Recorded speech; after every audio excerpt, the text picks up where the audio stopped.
Les innovations de construction réalisées par Monsieur Joseph Strauss dans le cadre du projet du Golden Gate Bridge sont nombreuses. Regardez ce derrick capable de grimper sur lui-même pour construire les tours géantes. La façon dont les ouvriers ont relié le câble massif qui se trouve au sommet du monde. Les précautions de sécurité contre la violence de l'océan Pacifique et, surtout, dangereuses activités de construction sous-marine des plongeurs. Ce qui est fascinant avec ce derrick, c'est qu'après avoir terminé une couche de construction de cellules, le derrick peut monter et s'asseoir sur les cellules qu'il vient de construire. À partir de cette nouvelle hauteur, le derrick peut à nouveau assembler le jeu de cellules suivant.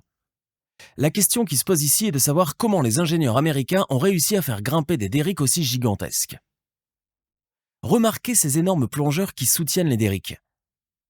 Pour monter, les ouvriers ont d'abord dû fixer un cadre en forme de tête de chat sur la dernière pièce qu'ils avaient assemblée. Observez maintenant cet astucieux montage poulie-moteur. Une fois ce dispositif terminé, les ouvriers ont actionné les supports de plongeurs situés en bas, qui ont été déconnectés des tours. S'ils actionnent les moteurs, l'ensemble du dispositif s'élèvera vers le haut. En effet, il a fallu 10 minutes pour que la nacelle soit remontée de 12 mètres. On remarque la fente renforcée parfaitement préfabriquée en hauteur. Une fois l'ascension de 12 mètres terminée, les ouvriers ont activé les plongeurs, les bloquant dans la nouvelle fente.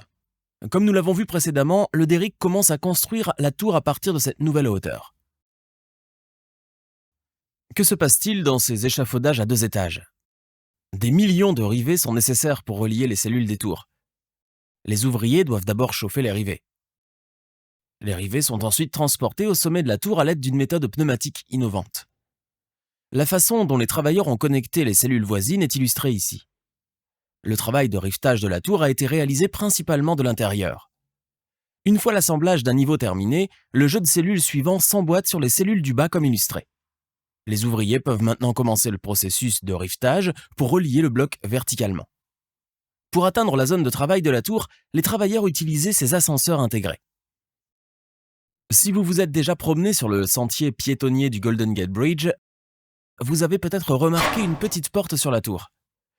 C'est peut-être difficile à croire, mais les tours du pont sont équipées de minuscules ascenseurs qui sont principalement utilisés à des fins d'inspection. Cela signifie que, lors de l'assemblage des cellules, les ingénieurs avaient prévu l'installation de l'ascenseur. L'éblouissant Golden Gate Bridge est soutenu par les tours que nous venons de construire. Et ces tours sont soutenues par une solide fondation sous-marine. Vous vous demandez peut-être comment ils ont construit les fondations. Comme vous pouvez l'imaginer, compte tenu de la violence des courants marins, la construction de ces gigantesques structures en béton n'a pas été une mince affaire. En effet, c'est là que les plongeurs ayant des compétences en ingénierie sont venus à l'aide de ce projet. Dans un premier temps, ils ont construit un pont temporaire sur le côté sud. Pour construire une fondation solide pour le pont, les plongeurs ont d'abord dû transformer le fond marin déséquilibré en un fond plat et horizontal. Pour ce faire, il suffit de larguer des bombes de dynamite sur le fond de l'océan. Pouvez-vous deviner ce qui se passerait si la dynamite était posée sur le fond de l'océan ? La majeure partie de l'énergie de l'explosion serait absorbée par l'eau, laissant la structure du fond marin pratiquement intacte. Pour obtenir les meilleurs résultats lors d'une explosion, la dynamite doit être placée plus profondément dans le fond marin et non à la surface. De cette manière, le sol absorbera la majeure partie de l'énergie de l'explosion. La question qui se pose ensuite est de savoir comment maintenir la bombe à l'intérieur de ce trou. Comme il s'agit de bombes à retardement, un plongeur humain ne peut pas accomplir cette tâche. S'ils ne parviennent pas à placer la bombe avant que la minuterie ne se déclenche, vous pouvez imaginer les conséquences. Monsieur Joseph Strauss a trouvé une solution astucieuse à ce problème. L'utilisation de tubes à explosion. Les plongeurs ont d'abord aligné un tube d'explosion exactement au-dessus du trou, ce qui faciliterait la mise en place de la bombe. Une fois la bombe descendue, une partie contrôlée du fond marin pouvait exploser de manière efficace et sûre. Le travail des plongeurs n'était pas terminé après l'explosion. Ils devaient également dégager les matériaux détachés du fond marin à l'aide de tuyaux à haute pression et aider parfois la drague à balancier à nettoyer les débris. Après de nombreuses explosions de ce type et beaucoup de nettoyage, ils ont finalement obtenu un lit océanique parfait comme celui-ci. Maintenant qu'ils disposent du support idéal, les plongeurs peuvent commencer à assembler des structures métalliques préfabriquées sur ce lit. Les bouteilles d'oxygène pour plongeurs n'ayant pas encore été inventées à l'époque, les plongeurs ne pouvaient respirer sous l'eau que grâce à de longs tuyaux partant de la surface. Après une épuisante opération de montage qui a duré près de 6 mois, la structure métallique de la fondation est enfin prête. Les plongeurs ont ensuite recouvert la structure en acier de forme en bois. Il fallait hélas passer au bétonnage. L'ensemble de la structure en acier devait être rempli de béton. Des pompes gigantesques pourraient acheminer le béton vers la zone de la structure métallique, mais un échec dévastateur de la construction s'en suivrait. Pour comprendre ce qui va se passer, faisons une petite expérience. Je réalise ici une petite construction sous-marine, mais en utilisant le ciment normal. Voyons ce qui se passera si ce ciment entre en contact avec l'eau. Je retire le tubage. Le ciment se répand avec l'eau. C'est trop répandu. C'est beau, n'est-ce pas? Les piliers sont solides, mais le ciment se répand partout. Le même problème se poserait aussi pour le Golden Gate Bridge. Le béton se mélangerait à l'eau et ne resterait pas dans la structure, ce qui compromettrait tout l'effort de construction. Voyons maintenant la solution. Ici, j'ai utilisé un ciment spécial appelé PCC. Cela se produit à nouveau après une demi-heure de tassement. Voyons comment la nouvelle fondation se comporte au contact de l'eau.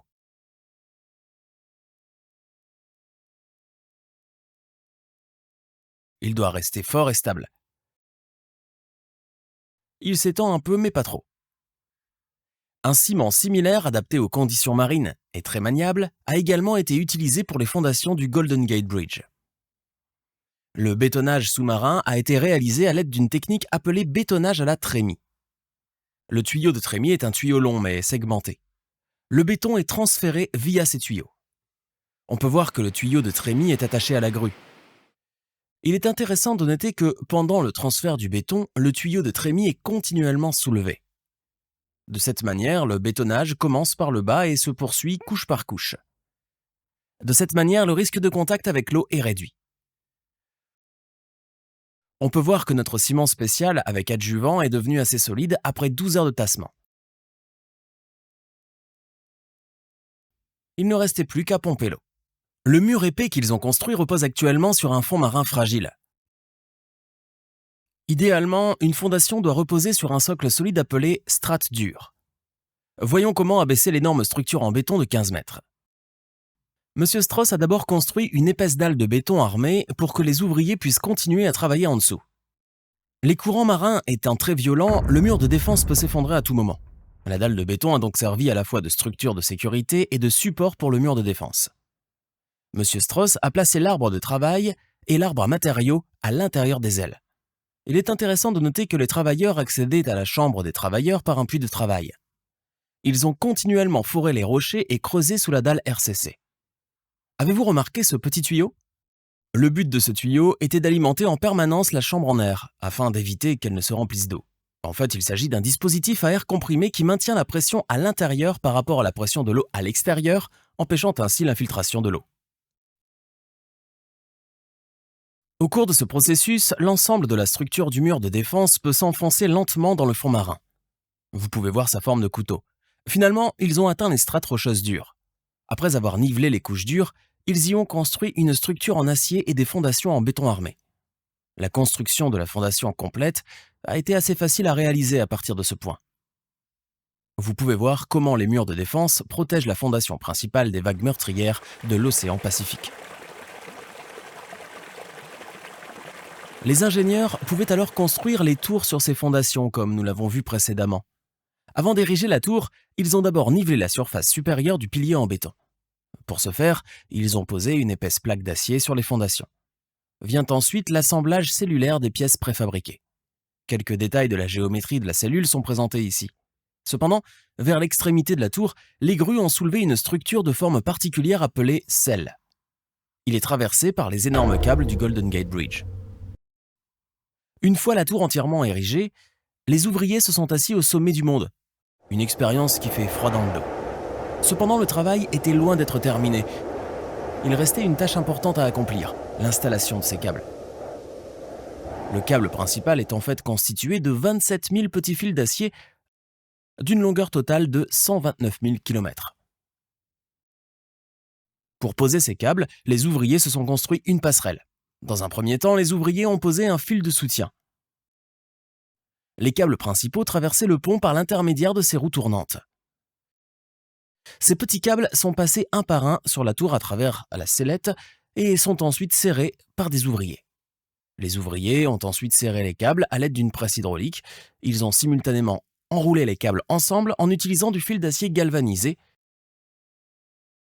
ce qui explique pourquoi le câble principal ressemble à un grand tuyau unique plutôt qu'à un ensemble de câbles plus petits. Ces câbles sont ancrés dans la roche à l'aide de plaques d'acier en forme de sabot. Une fois les câbles principaux montés, les câbles de suspension y ont été attachés. Il ne restait plus qu'à construire la structure du pont et à bétonner la route. Saviez-vous que la proposition pour le tablier routier initial du Golden Gate Bridge était à peu près la même? Une conception à 2 étages. N'est-ce pas magnifique?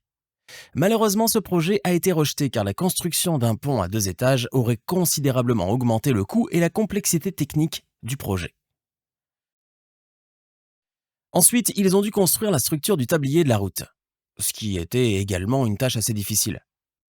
Pour faciliter le processus, des ouvriers ont préfabriqué chaque élément de la poutrelle et les ont acheminés sur le site par bateau. L'assemblage des différents éléments a été réalisé à l'aide d'un derrick et leurs connexions ont été fixées à l'aide de rivets. Pour assurer la sécurité des travailleurs en cas de chute, un filet a été installé sous le tablier du pont. Au fur et à mesure de l'avancement de la construction du pont, ils ont simultanément relié la structure au câble principal à l'aide de câbles de suspension. De plus, afin de maintenir une charge égale sur le câble, les ouvriers ont assemblé ce système simultanément et également dans 2 directions pour chaque tour. Enfin, le Golden Gate est devenu un pont. Un nombre impressionnant de 250 paires de câbles verticaux ont été utilisés pour fixer toute la longueur du tablier du pont au câble principal. Après la construction des structures métalliques, les ouvriers ont peint le pont d'une couleur orange internationale spéciale. Voici les détails de la construction d'une route en béton au-dessus de cette structure solide. Les ouvriers ont d'abord posé des coffrages en bois. Ils ont fixé des barres d'acier, les ont soudées aux sections d'acier situées en dessous d'eux, puis ont coulé et compacté le béton à l'aide d'un vibrateur à aiguille. Le Golden Gate Bridge à San Francisco, en Californie, compte au total 6 voies de circulation. Une voie réservée aux piétons du côté est et une piste cyclable séparée du côté ouest permettent aux piétons et aux cyclistes de circuler en toute sécurité et de profiter du pont. Quel beau pont! Il s'agit également d'un énorme câble. Vous savez peut-être que les X luttent pour sa survie. Actuellement, cette chaîne survit grâce au soutien de nos donateurs. Si vous pouvez devenir l'un de nos donateurs, je vous en serai très reconnaissant. Merci d'avoir regardé la vidéo, portez-vous bien. À bientôt!